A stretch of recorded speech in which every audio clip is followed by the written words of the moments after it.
ട്രംപേ, ഇത് നിങ്ങളുടെ സർവനാശത്തിനായുള്ള കളി തന്നെയാണ്. ശത്രുവിനെ മിത്രമാക്കുകയും ചോര കൊടുത്തു കൂടെ നിന്ന ഹുറ്റ സഖ്യകക്ഷിയെ നടു റോഡിൽ തള്ളിപ്പറയുകയും ചെയ്യുന്ന വിചിത്രമായ ഒരു നീക്കമാണ് ഇപ്പോൾ ട്രംപ് നടത്തിയിരിക്കുന്നത്.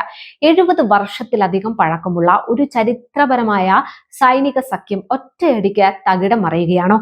സ്വന്തം ഉറ്റ സുഹൃത്തായ ദക്ഷിണ കൊറിയയെ ഞെട്ടിച്ചുകൊണ്ട് ആഗോള രാഷ്ട്രീയത്തിലെ ഏറ്റവും വലിയ ഏകാധിപതിയായ കിം ജോങ് ഉന്നിനെ നെഞ്ചോട് ചേർത്ത ഡൊണാൾഡ് ട്രംപ് നടത്തിയ ആ പ്രഖ്യാപനം അത് വെറും ഒരു പ്രസ്താവനയല്ല, അതൊരു വൻ നയതന്ത്ര പ്രകമ്പനമാണ്. അമേരിക്കയും ദക്ഷിണ കൊറിയയും വർഷങ്ങളായി തുടർന്നു പോരുന്ന വമ്പൻ സൈനിക അഭ്യാസങ്ങൾക്ക് കത്രിക വെക്കാൻ ട്രംപ് ഉത്തരവിട്ട് കഴിഞ്ഞു. കാരണം കേട്ടാൽ ആരും അന്തം വിട്ടുപോകും. ആഗോള രാഷ്ട്രീയ ഭൂപടത്തെ മാറ്റിമറിക്കാൻ പോകുന്ന ഈ വമ്പൻ ട്വിസ്റ്റിന് പിന്നിലെ യഥാർത്ഥ കളികൾ അത് എന്തൊക്കെയാണെന്ന് നമുക്ക് നോക്കാം. അമേരിക്ക ഏഷ്യയിലെ തങ്ങളുടെ സ്വാധീനം സ്വയം വലിച്ചെറിയുകയാണോ? അതോ ഇതിനു പിന്നിൽ ട്രംപിന്റെ മറ്റെന്തെങ്കിലും രഹസ്യ അജണ്ട ഒളിച്ചിരിപ്പുണ്ടോ? സംഭവത്തിന്റെ തുടക്കം മുതൽ ഒടുക്കം വരെയുള്ള ഞെട്ടിക്കുന്ന അമ്പരപ്പിക്കുന്ന വിവരങ്ങൾ കൃത്യമായി മനസ്സിലാക്കാൻ ഈ വീഡിയോ ഒട്ടും ഒഴിവാക്കാതെ അവസാനം വരെ സ്കിപ്പ് ചെയ്യാതെ കാണുക. നമ്മൾ ഇന്ന് കാണുന്ന കൊറിയൻ ഉപദ്വീപ് ഒരു സാധാരണ ഭൂപ്രദേശമല്ല. 1950 മുതൽ 53 വരെ നീണ്ടുനിന്ന കൊറിയൻ യുദ്ധത്തിന്റെ ഭീകരമായ ഓർമ്മകളിൽ നിന്നാണ് ഇന്നത്തെ ദക്ഷിണ കൊറിയയും ഉത്തര കൊറിയയും നിലവിൽ വരുന്നത്. അന്ന് ദക്ഷിണ കൊറിയയുടെ രക്ഷയ്ക്കായി ലക്ഷക്കണക്കിന് അമേരിക്കൻ സൈനികരാണ് രക്തം ചിന്തിയത്. അന്നുണ്ടാക്കിയ സുരക്ഷാ കരാറുകളുടെ അടിസ്ഥാനത്തിൽ കഴിഞ്ഞ 7 പതിറ്റാണ്ടിലേറെയായി അമേരിക്കയുടെ ഏഷ്യൻ ഭൂഖണ്ഡത്തിലെ ഏറ്റവും വിശ്വസ്തനായ എന്നാൽ ഏറ്റവും ശക്തനായ സുരക്ഷാ സഖ്യകക്ഷിയാണ് ദക്ഷിണ കൊറിയ. ദക്ഷിണ കൊറിയയിൽ 10,000-കണക്കിന് അമേരിക്കൻ സൈനികർ ഇപ്പോഴും തമ്പടിച്ചിട്ടുണ്ട്. അവരുടെ വാർഷിക പ്രതിരോധത്തിന്റെ നെടും തൂണാണ് സംയുക്ത സൈനികാഭ്യാസങ്ങൾ. എന്നാൽ ട്രംപ് രണ്ടാമതും അമേരിക്കൻ പ്രസിഡന്റ് കസേരയിൽ എത്തിയതോടെ സമവാക്യങ്ങൾ അടിമുടി മാറിമറിഞ്ഞു. ട്രൂത്ത് സോഷ്യൽ എന്ന തന്റെ സോഷ്യൽ മീഡിയ പ്ലാറ്റ്ഫോമിലൂടെ ട്രംപ് പങ്കുവച്ച കുറിപ്പ് ലോകമെമ്പാടുമുള്ള നയതന്ത്ര വിദഗ്ധരെ അമ്പരപ്പിച്ചു കളഞ്ഞു. ദക്ഷിണ കൊറിയയുമായി നടത്താനിരുന്ന അതിനിർണായകമായ ഒരു ഉൽച്ചി ഫ്രീഡം ഷീൽഡ് എന്ന 10 ദിവസം നീളുന്ന സംയുക്ത സൈനികാഭ്യാസം ഗണ്യമായി വെട്ടിച്ചുരുക്കാൻ അദ്ദേഹം അമേരിക്കൻ പ്രതിരോധ സെക്രട്ടറി പീറ്റ് ഹെഗ്സെത്തിന് നേരിട്ട് നിർദ്ദേശം നൽകിയിരിക്കുന്നു. ഇതിന് ട്രംപ് നിരത്തുന്ന ന്യായീകരണങ്ങൾ പരിശോധിച്ചാൽ ഏതൊരു സാധാരണക്കാരനും അതിശയം തോന്നും. ട്രംപിന്റെ വാക്കുകൾ ഇങ്ങനെയാണ്: ഉത്തര കൊറിയയുടെ നേതാവായ കിം ജോങ് ഉന്നുമായി എനിക്ക് വളരെ ഊഷ്മളവും മികച്ചതുമായ ബന്ധമാണുള്ളത്. അതുകൊണ്ട് തന്നെ ദക്ഷിണ കൊറിയയുമായി ചേർന്ന് അമേരിക്ക നടത്തുന്ന ഇത്തരം സൈനികാഭ്യാസങ്ങളിൽ തനിക്ക് തെല്ലും താല്പര്യമില്ല. മാത്രമല്ല, ഇത് അത്യന്തം ചെലവേറിയതാണ്. ഇതിന്റെ വമ്പൻ സാമ്പത്തിക ബാധ്യത പതിവ് പോലെ അമേരിക്കൻ ജനതയാണ് ചുമക്കുന്നത്. ഈ വർഷത്തെ അഭ്യാസം പൂർണ്ണമായും റദ്ദാക്കാൻ വൈകിപ്പോയി. അതുകൊണ്ട് ഇതിന്റെ വ്യാപ്തി ഗണ്യമായി കുറയ്ക്കാൻ ഞാൻ ഉത്തരവിട്ടിരിക്കുന്നു എന്നാണ് ട്രംപ് പറയുന്നത്. ഇവിടെയും തീർന്നില്ല ട്രംപിന്റെ ആക്രമണം. അത് മറ്റൊരു വലിയ നയതന്ത്ര രഹസ്യം കൂടി അദ്ദേഹം പരസ്യമാക്കി. ഇറാന്റെ ആണവ നിരായുധീകരണ വിഷയത്തിൽ തങ്ങളോടൊപ്പം സഖ്യത്തിൽ ചേരണമെന്ന് അമേരിക്ക ദക്ഷിണ കൊറിയൻ പ്രസിഡന്റിനോട് ആവശ്യപ്പെട്ടിരുന്നു. എന്നാൽ ദക്ഷിണ കൊറിയ ആ ആവശ്യം നിഷ്കരണം നിരസിച്ചു. സ്വന്തം താല്പര്യങ്ങൾക്ക് കൂടെ നിൽക്കാത്ത സഖ്യകക്ഷിയോട് അമേരിക്ക എന്തിന് വിശ്വസ്തത കാണിക്കണം എന്ന നിലപാടിലാണ് ഇപ്പോൾ ട്രംപ്. ഒരു വശത്ത് സ്വന്തം സൈനിക പങ്കാളിയായ ഒരു ജനാധിപത്യ രാജ്യത്തെ അപമാനിക്കുകയും മറുവശത്ത് ലോകത്തിന് തന്നെ ആണവ ഭീഷണി ഉയർത്തുന്ന ഒരു കമ്മ്യൂണിസ്റ്റ് ഏകാധിപതിയെ പ്രശംസിക്കുകയും ചെയ്യുന്ന ഈ വൈരുദ്ധ്യം നാം ആഴത്തിൽ വിശകലനം ചെയ്യേണ്ടതുണ്ട്. കാരണം ട്രംപും കിം ജോങ് ഉന്നും തമ്മിലുള്ള സൗഹൃദം അത് ഇന്നോ ഇന്നലെയോ തുടങ്ങിയതല്ല. ട്രംപിന്റെ 1ാം ഭരണകാലത്ത് സിംഗപ്പൂരിലും വിയറ്റ്നാമിലും വെച്ച ഇരുവരും തമ്മിൽ ചരിത്രപരമായ ഉച്ചകോടികൾ നടന്നിരുന്നു. അന്ന് പരസ്പരം പുകഴ്ത്തി ഇരുവരും എഴുതിയ കത്തുകൾ അന്താരാഷ്ട്ര തലത്തിൽ വലിയ ചർച്ചയുമായതാണ്.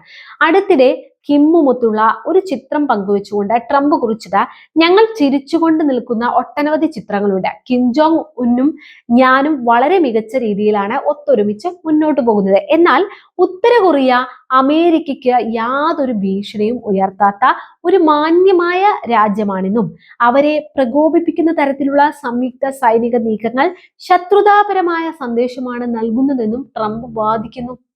യഥാർത്ഥ ഗ്രൗണ്ട് റിയാലിറ്റി എന്താണെന്ന് നമുക്ക് പരിശോധിക്കാം. ഉത്തര കൊറിയ അവരുടെ ആണവായുധ ശേഖരവും വൻകര കടക്കുന്ന ബാലിസ്റ്റിക് മിസൈലുകളും രാപ്പകലില്ലാതെ വികസിപ്പിച്ചു കൊണ്ടിരിക്കുകയാണ്. വർഷം തോറും ദക്ഷിണ കൊറിയയെ ലക്ഷ്യമാക്കി അവർ ഹൈപ്പർസോണിക് മിസൈലുകൾ പരീക്ഷിക്കുന്നു. ദക്ഷിണ കൊറിയയിലെ സാധാരണ ജനങ്ങൾ ജീവിക്കുന്നത് കിമ്മിന്റെ ആണവ തോക്കിൻ മുന്നിലാണ്. തലസ്ഥാനമായ സിയോൾ ഉത്തര കൊറിയൻ അതിർത്തിയിൽ നിന്ന് വെറും 50 കിലോമീറ്റർ മാത്രം അകലെയാണ് സ്ഥിതി ചെയ്യുന്നത്. ദക്ഷിണ കൊറിയയെ സംബന്ധിച്ചിടത്തോളം ഉൽച്ചി ഫ്രീഡം ഷീൽഡ് പോലുള്ള സംയുക്ത സൈനികാഭ്യാസങ്ങൾ വെറും ഒരു ആഘോഷമല്ല, അത് അവരുടെ നിലനിൽപ്പിന്റെയും പ്രതിരോധ തന്ത്രത്തിന്റെയും ജീവവായുവാണ്. കമ്പ്യൂട്ടർ സിമുലേഷനുകൾ, അത്യാധുനിക റഡാർ ഏകോപനം, സംയുക്ത കമാൻഡ് ഡ്രില്ലുകൾ എന്നിവയിലൂടെ മാത്രമേ ഉത്തര കൊറിയയുടെ പെട്ടെന്നുള്ള മിസൈൽ ആക്രമണങ്ങളെ ചെറുക്കാൻ ദക്ഷിണ കൊറിയൻ സൈന്യത്തിന് സാധിക്കൂ. എന്നാൽ ട്രംപിന്റെ കാഴ്ചപ്പാടിൽ ഇതിലൊന്നും യാതൊരു വിലയുമില്ല. അദ്ദേഹത്തിന്റെ നയം വ്യക്തമാണ്. America first. സുരക്ഷ നൽകണമെങ്കിൽ പണം തരണം. വർഷങ്ങളായി കൊറിയൻ ഉപദ്വീപിൽ സൈന്യത്തെ നിലനിർത്താൻ അമേരിക്ക ചെലവഴിക്കുന്ന ശതകോടിക്കണക്കിന് ഡോളർ ഇനി വെറുതെ നൽകാൻ കഴിയില്ലെന്നാണ് വാഷിംഗ്ടണിന്റെ കർക്കശമായ നിലപാട്. കൂടാതെ പശ്ചിമേഷ്യയിൽ ഇറാനെതിരെയുള്ള പ്രതിരോധത്തിൽ ദക്ഷിണ കൊറിയ തങ്ങൾക്ക് സൈനിക സാമ്പത്തിക പിന്തുണ നൽകിയില്ല എന്ന ട്രംപിന്റെ ഈഗോയും ഇതിലേക്ക് എണ്ണയൊഴിച്ചിട്ടുണ്ട്.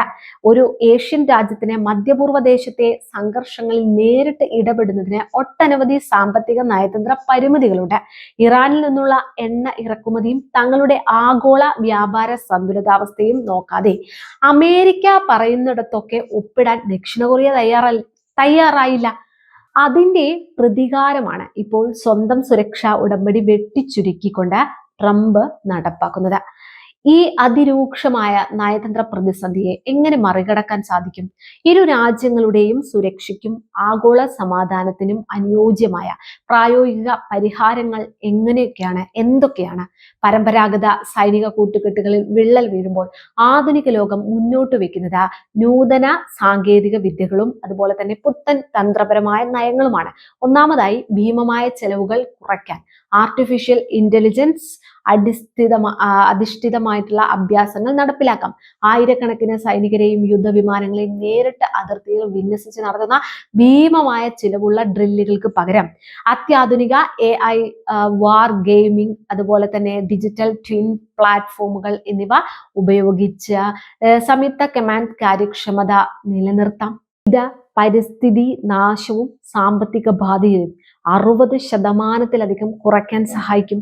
രണ്ടാമതായി പറയാനുള്ളത് ചെലവ് പങ്കിടൽ എന്നതാണ്. അത് ശാസ്ത്രീയമായ ഒരു ബേർഡൻ ഷെയറിംഗ് ആണ്. അത് കൊണ്ടുവരിക. ഇരു രാജ്യങ്ങളുടെയും പ്രതിരോധ ബജറ്റുകൾ കൃത്യമായി ഓഡിറ്റ് ചെയ്യപ്പെടുകയും ദക്ഷിണ കൊറിയ തങ്ങളുടെ GDP-യുടെ കൃത്യമായ വിഹിതം പ്രതിരോധത്തിനായി നീക്കിവെക്കുന്ന ഒരു പുതിയ കരാറിലേക്ക് എത്തുകയും വേണം. മൂന്നാമതായി, ദക്ഷിണ കൊറിയ തങ്ങളുടെ പ്രതിരോധ സ്വയം പര്യാപ്തത വർദ്ധിപ്പിക്കണമെന്നതാണ്. അമേരിക്കൻ കുടക്കീഴിൽ മാത്രം ഒതുങ്ങാതെ തദ്ദേശീയമായി വികസിപ്പിക്കുന്ന അത്യാധുനിക മിസൈൽ പ്രതിരോധ സംവിധാനങ്ങളായ Korea air and missile defence, hypersonic ഇന്റർസെപ്റ്റുകൾ എന്നിവയിൽ വലിയ നിക്ഷേപം നടത്തണം.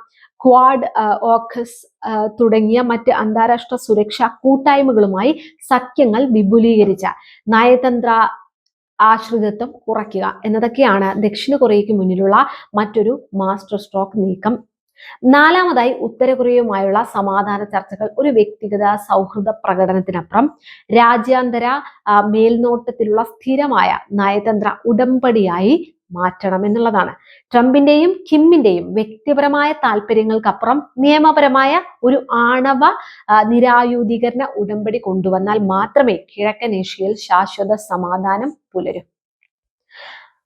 ആഗോള നയതന്ത്രം എപ്പോൾ എത്തി വളരെ അപകടകരമായ ഒരു വഴിത്തിരിവിലാണ്.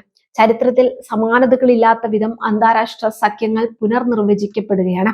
പണവും വ്യക്തിഗത താല്പര്യങ്ങളും മുൻനിർത്തി പരമ്പരാഗത സഖ്യകക്ഷികളെ തഴയുന്ന ട്രംപിന്റെ ഈ ശൈലി ഭാവിയിൽ നാറ്റോ അടക്കമുള്ള ലോകത്തെ വൻകിട പ്രതിരോധ കൂട്ടായ്മകളെ പോലും വലിയ അനിശ്ചിതത്വത്തിലേക്ക് തള്ളിവിട്ടേക്കാം. അമേരിക്ക തങ്ങളുടെ സംരക്ഷണ കവചം പിൻവലിച്ചാൽ അത് കിഴക്കൻ ഏഷ്യയിൽ ഒരു വലിയ ആയുധ പന്തയത്തിനും ആണവ മത്സരത്തിനും വഴി തുറക്കുമോ എന്ന ഭയം അന്താരാഷ്ട്ര തലത്തിൽ ശക്തമാണ്. സ്വന്തം സാമ്പത്തിക താല്പര്യങ്ങൾ സംരക്ഷിക്കാൻ അമേരിക്ക നടത്തുന്ന ഈ നീക്കങ്ങളെ നിങ്ങൾ എങ്ങനെയാണ് വിലയിരുത്തുന്നത്? കിം ജോങ് ഉന്നുമായുള്ള സൗഹൃദം മുൻനിർത്തി ദക്ഷിണ കൊറിയയുമായുള്ള സൈനികാഭ്യാസം വെട്ടിച്ചുരുക്കിയ ട്രംപിന്റെ തീരുമാനം ശരിയാണോ? അതോ സ്വന്തം സുഹൃത്തുക്കളെ വഞ്ചിക്കുന്ന ഒരു വൻ നയതന്ത്രപരമായ അബദ്ധമാണോ ഇത്? നിങ്ങളുടെ അഭിപ്രായങ്ങൾ അത് എന്ത് തന്നെയായാലും ഞങ്ങളുടെ കമന്റ് ബോക്സിൽ രേഖപ്പെടുത്തൂ.